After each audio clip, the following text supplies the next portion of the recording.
Nakatayo ka ba minsan sa gitna ng isang makapal na kagubatan na napapaligiran ng mga punong matataas at mga dahon na bumubuo ng isang berdeng simboryo? Naramdaman mo na ba ang bigat ng kasaysayan sa hangin, ang himpapawid na puno ng mga kwento na hindi pa naibibigay? Kung oo, mararamdaman mo ang tawag ng mga nawawalang lungsod. Hindi lang mga kwentong alamat ang mga ito, kundi mga testimonya ng mga sibilisasyong nawala sa pagdaan ng panahon, na inilibing ng mga ugat ng mga puno at ng mga taon ng pagkabulok. Sa loob ng mga dilim na lungga ng mga kagubatan, nakapaloob ang mga lihim na ito, mga ebidensya ng isang nakaraan na kailangang tuklasin. Ang mga nawawalang lungsod ay hindi lamang mga lugar na inabandona. Sila ay mga salamin ng mga nakaraan na lipunan, mga pamayanang nag-iwan ng mga marka sa mundo, mga pamayanang nag-iwan ng mga hamon at mga lihim.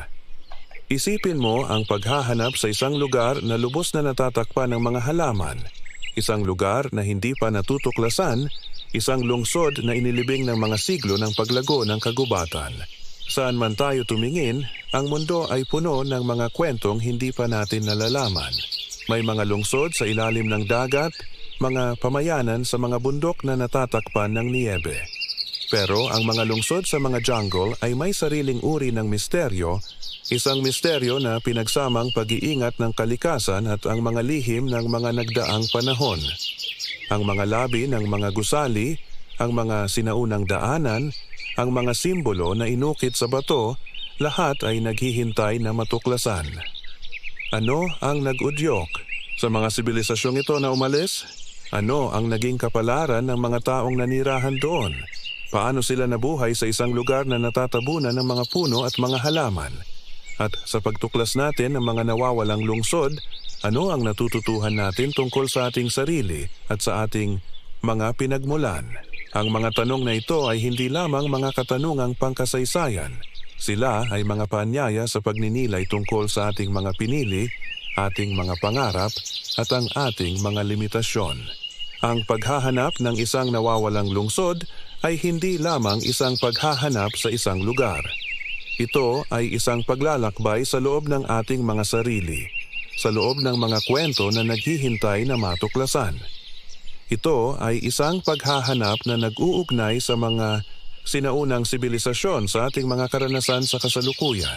Sa paglalakbay na ito, hindi lang ating matutuklasan ang mga nawawalang lungsod, kundi ang mga kawili-wiling mga patunay ng ating sariling kasaysayan. Sa kabila ng kakit-akit na imahe ng mga nawawalang lungsod, mahalagang isaalang-alang ang mga hamon sa pagtuklas at pag-unawa sa mga lihim na ito. Ang mga halaman ay hindi lamang mga tagapag-alaga ng mga lihim. Sila rin ay mga tagapagbantay na nagtatakip at nagtatago ng mga labi ng mga nakaraan. Kadalasan, ang mga pamamaraan para sa pagtuklas ay kailangang maging maingat at nakatuon sa paggalang sa mga ekosistema. Ang mga pamamaraan ng arkeolohiya na naglalayon sa pag-unawa sa mga nakaraang sibilisasyon ay kailangang maging maingat din sa mga lugar na ito. Katulad ng pag-aalaga ng isang sinaunang obra maestra, ang paghahanap ng mga nawawalang lungsod ay nagpapahiwatig ng paggalang sa kalikasan at pag-unawa sa mga makasaysayang elemento na nakapaloob sa loob ng mga kagubatan. Higit pa rito, ang mga nawawalang lungsod ay hindi lamang mga lugar na kailangan nating hanapin. Ang mga ito ay mga kwento na kailangang maunawaan. May mga alamat, mga tradisyon, at mga katutubong kwento na nagtatago ng mga pahiwatig tungkol sa mga lungsod na ito. Ang pag-aaral ng mga katutubong pamayanan ay maaring magbigay ng mga mahahalagang pahiwatig. Sa pagsasaliksik, ang mga lokal na kwento at tradisyon ay maaaring magbigay ng mga gabay at direksyon sa mga naghahanap. Halimbawa, ang mga kwentong bayan tungkol sa mga nawawalang sibilisasyon ay maaari ring magbigay ng mga pahiwatig tungkol sa kanilang mga paniniwala, mga kaugalian at mga paraan ng pamumuhay. Ang mga ito ay hindi lamang mga kwento. Sila ay mga susi sa pag-unawa sa nakaraan. Isaalang-alang ang pagiging komplikado ng mga salik na may kinalaman sa paghahanap. Ang pag-unawa sa mga pisikal na hadlang tulad ng makapal na kagubatan at matarik na mga bundok ay kasing halaga ng pag-aaral sa mga sinaunang teknolohiya na ginagamit ng mga sibilisasyong ito. Ang mga hamon sa pag-access sa mga lugar ay maaaring magbigay ng mga detalye sa mga pamamaraan ng transportasyon, mga sistema ng komunikasyon, at mga kasanayan sa pag-navigate sa mga sinaunang sibilisasyon.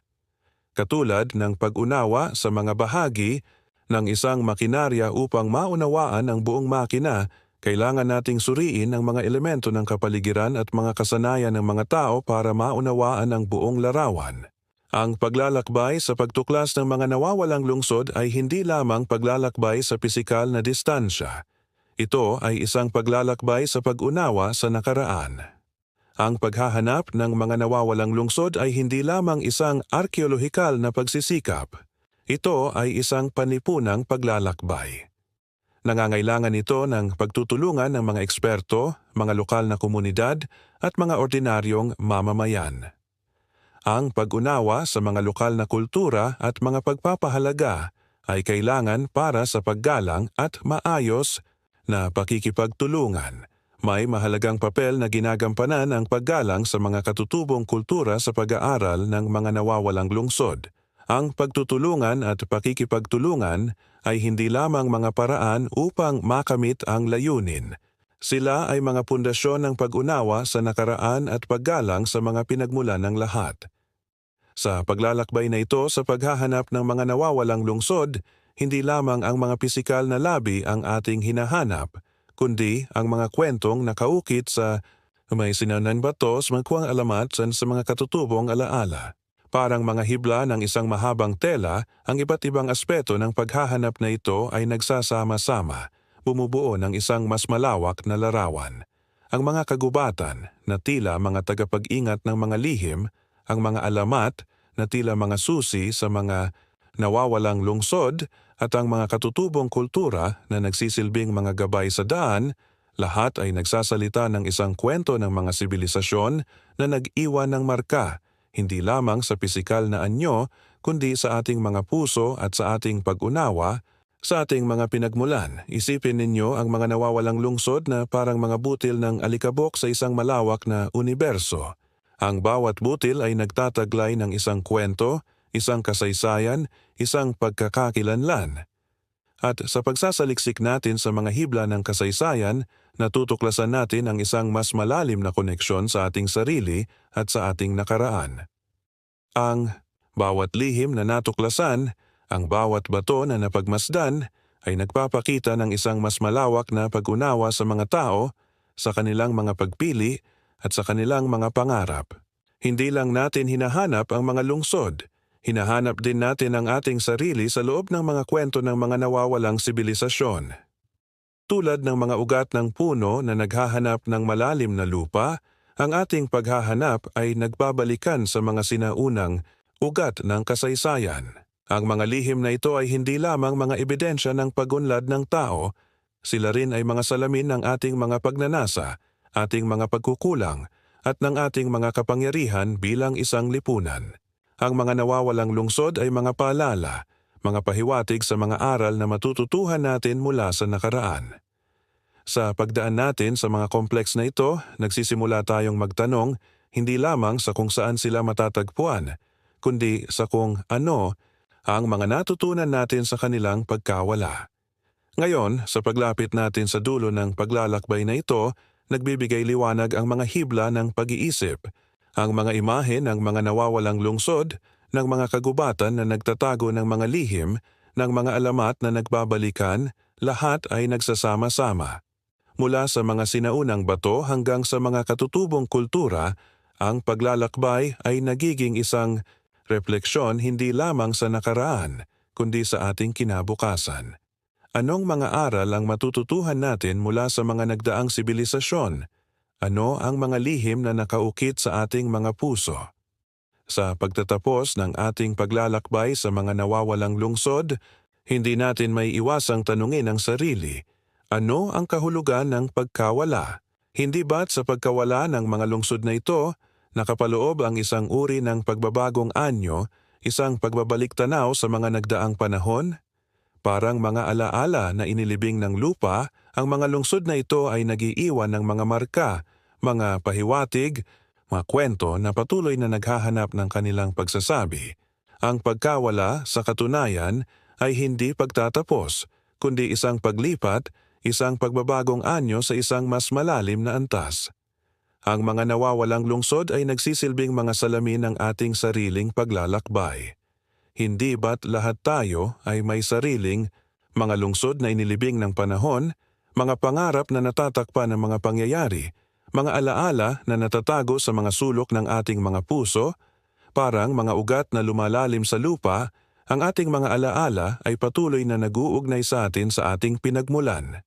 Ang mga nawawalang lungsod, sa madaling salita, ay mga paalala na ang ating mga alaala, ang ating mga pangarap at ang ating mga kasaysayan ay bahagi ng isang mas malawak na kwento. Isang kwento na patuloy na isinusulat sa bawat sandali ng ating buhay. Sa bawat paghahanap sa mga lihim ng nakaraan, nakakahanap tayo ng mga bagong perspektiba. Nangangahulugan ito na ang paghahanap ng mga nawawalang lungsod ay hindi lamang isang arkeolohikal na pagsisikap, kundi isang panloob na paglalakbay na nag-uugnay sa atin sa ating mga pinagmulan. Ang pagninilay sa mga kwento ng mga nawawalang sibilisasyon ay nag-aanyaya sa atin na magtanong, na mag-isip, at na madama ang bigat ng kasaysayan sa ating sariling mga puso. Ang mga lungsod na ito ay hindi lamang mga material na bagay. Sila ay mga simbolo, mga paalala ng mga kwento na naghihintay na matuklasan.